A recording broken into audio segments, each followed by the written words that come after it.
सबका नजर में रहले तू तो भोजपुरिया स्टार गे चौहान शिल्पी। सबका नजर में रहले तू तो भोजपुरिया स्टार गे चौहान के तोरे लेखा स्टार के कहै छै सब छिनार गे तोरे लेखा स्टार के कहै छै सब छिनार गे कइले ऐसन काम लोगबा कहै छौ बेकार गे बार गे तोरे लेखा स्टार के कहै छै सब छिनार गे तोरे लेखा स्टार के कहै छै सब छिनार गे।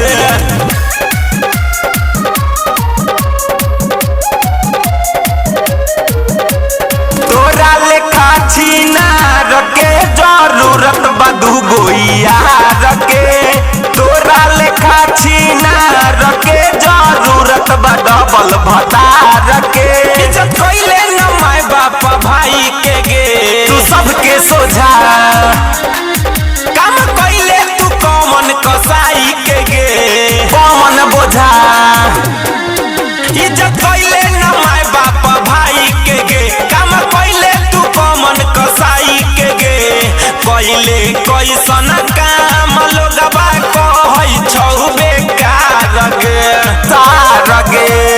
तोहरे लेखा स्टार के कहै छै सब छिनार गे तोरे लेखा स्टार के कहै छै सब छिनार गे।